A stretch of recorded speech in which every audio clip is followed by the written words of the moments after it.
तो इस बीच एक और बड़ी अपडेट आपको ये भी बता दें कि हल्द्वानी हिंसा का घुसपैठिया कनेक्शन सामने आया। जिस तरीके से अनामिका ने भी आपको बताया कि खबरें पहले से मिल रही थी और देखिए वही कि रोहिंग्या कनेक्शन सामने आया है। इलाके में करीब 5000 घुसपैठिए, ये सूत्रों के हवाले से बड़ी जानकारी हाथ लगी है। बनभूलपुरा में रहते हैं रोहिंग्या।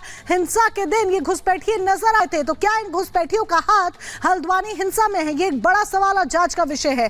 पुलिस लगातार घुसपैठियों की जांच पड़ताल कर रही है। सूत्रों के हवाले से बड़ी जानकारी आप तक पहुंचा रहे हैं। बनभूलपुरा में पहले से 5000 रोहिंग्या थे, घुसपैठिए थे, और ऐसे में बड़ा सवाल यहां पर यह उठता है कि क्या इनका हाथ हल्द्वानी हिंसा में हो सकता है। ठीक है मीनाक्षी, एक बार फिर से हमारे साथ जुड़िए। मीनाक्षी, अगर आप तक आवाज पहुंच रही है तो वहां स्थिति दिखाइए, क्या है स्थिति अभी और इंटरनेट बंद का कितना असर दिख रहा है? बिल्कुल, क्योंकि मैं मेन मार्केट नैनीताल रोड पर हूँ और ऐसे में बनभूलपुरा यहाँ से लगभग 1 किलोमीटर की दूरी पर है। वहाँ इंटरनेट आज भी इसी तरीके से बंद रहने वाला है। हालांकि मार्केट जो है वो अब खोल दिए गए हैं। बनभूलपुरा, तिकोनिया, तीन पानी, ग्वालापार और कैंट एरिया को छोड़ करके हर जगह अभी भी इन सारी जगहों पर कर्फ्यू रहेगा, लेकिन हर जगह ढील दे दी गई है। और ऐसे में अगर हम बनभूलपुरा की बात करते हैं तो वहाँ पर अभी भी इंटरनेट बैन का असर देखा जा सकता है। इंटरनेट नहीं चल रहा है। दूसरी तरफ अभी भी कर्फ्यू रहने वाला है। पुलिस उसी तरीके से गश्त कर रही है जैसे कि 8 फरवरी के दिन के बाद से कर रही थी, और अभी भी ऐसे में 1100 पुलिसकर्मी बताए जा रहे हैं जो कि अंदर गलियों में हैं और हर जगह गश्त करते हुए नजर आ रहे हैं। हालांकि खुलने के बाद, क्योंकि रविवार को ही सुबह 10 बजे आदेश जारी कर दिए गए थे कि अब कर्फ्यू में ढील दी जा रही है, कई जगहों को खोला जा रहा है, लेकिन तो यहाँ पर तस्वीरें साफ बयां करती है कि फिर दुकानें हों या फिर रोड हो, हर जगह लोगों की जो मौजूदगी है वो दर्ज की जा सकती है। लोग नजर आ रहे हैं, लेकिन इसी के साथ कर्फ्यू जिन इलाकों में लगा हुआ, क्योंकि बनभूलपुरा क्षेत्र से मेन मार्केट लगता है हल्द्वानी का, ऐसे में मेन मार्केट अभी भी बंद रहने वाला है, जिसका असर अभी भी देखा जा सकता है। बनभूलपुरा के अंदर की अगर हम बात करते हैं तो वहाँ गलियों की तस्वीरें आपने देखी हमारे सहयोगी जतिन की रिपोर्ट में कि किस तरीके से वहाँ पर लोग जो है वो घरों से झांकते हुए नजर आ रहे हैं। वहाँ अभी भी यही कहा गया है कि आपको कर्फ्यू का सामना करना पड़ेगा, अभी घरों में कैद रहना पड़ेगा, क्योंकि पुलिस नहीं चाहती है कि शांति बिगड़े और शांति व्यवस्था को बनाए रखने के लिए वहां पर अभी कर्फ्यू लगाया गया है।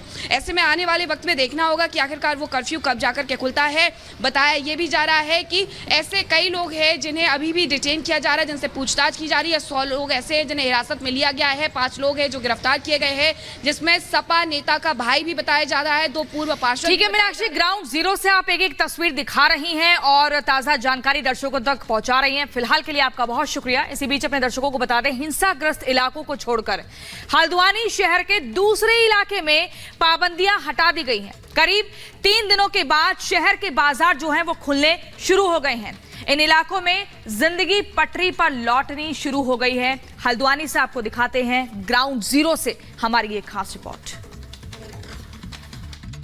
उत्तराखंड के हल्द्वानी को बनभूलपुरा में हुई हिंसा के बाद 37 घंटे बाद कर्फ्यू में राहत मिली है, जिसके बाद अब बाजारों को खोल दिया गया है। बाजार आपको दिखाते हैं कि किस तरीके से कर्फ्यू यहां से हटा है, तो अब दुकानें जाकर के खुली हैं।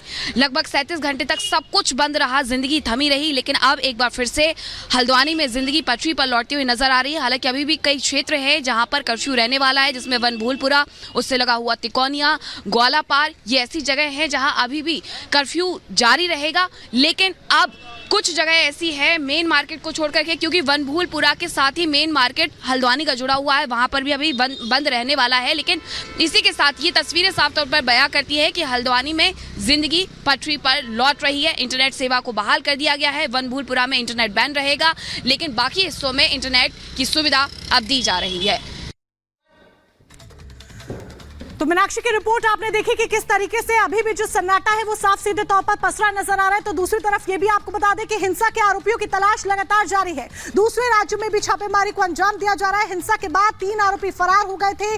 3 FIR अभी भी दर्ज कर ली गई है और यहां तक कि लगातार बड़ी कार्रवाई को अंजाम दिया जा रहा है। हल्द्वानी हिंसा से जुड़ी बड़ी अपडेट आपको बता दें, जहां पर प्रशासन पूरी तरीके से सतर्क नजर आ रहा है और एक-एक कर छापेमारी को भी अंजाम देता हुआ नजर आ रहा है। तो दूसरी तरफ जो आरोपी फरार हो गए हैं उनके लिए भी, उनकी गिरफ्तारी के लिए भी जगह जगह दबिश दी जा रही है।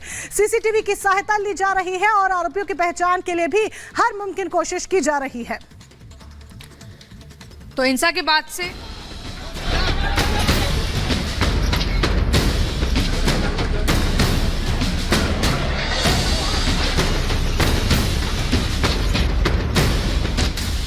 हल्द्वानी में बवाल, अब्दुल पर सवाल। अब्दुल ने भड़काया, देवभूमि को सुलगाया। हल्द्वानी जला, अब्दुल कहां गया?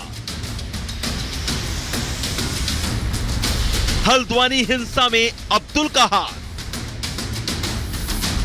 ये तस्वीर बड़े ध्यान से देखिए। इस शख्स का नाम अब्दुल मलिक बताया जा रहा है।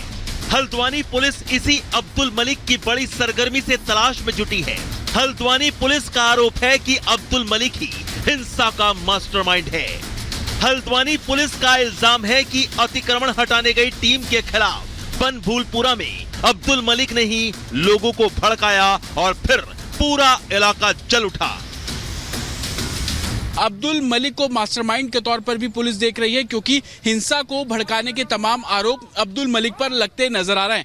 अब्दुल मलिक नामजद है उस 3 एफआईआर में जो कि हल्द्वानी हिंसा के बाद पुलिस ने दर्ज की है। साबदी अब्दुल मलिक को लेकर पुलिस का कहना है कि वो लगातार अब्दुल मलिक को पकड़ने के लिए छापेमारी भी करते नजर आ रहे हैं।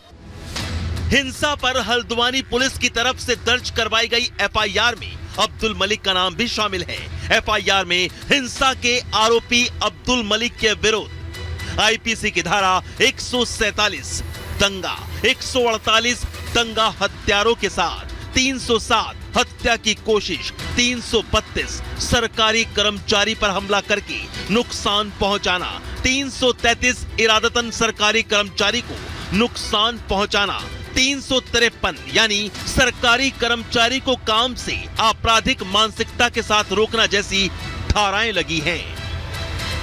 हल्द्वानी हिंसा के आरोपी अब्दुल मलिक पर पुलिस रासुका लगाने की तैयारी में है। दरअसल अब्दुल मलिक वही शख्स है जिसका अवैध निर्माण गिराने के लिए नगर निगम प्रशासन और पुलिस की टीम गई थी। देखिए, अब्दुल मलिक जो है उसकी पुलिस तलाश कर रही है। वो भी हमारे केस में नामजद अभियुक्त है और चूंकि ये जो अवैध निर्माण का कार्य था ये अब्दुल मलिक के द्वारा ही किया गया था, तो अवैध निर्माण का जो ध्वस्तीकरण की जो कार्रवाई थी उसका सबसे ज्यादा विरोध उसी के द्वारा किया गया था।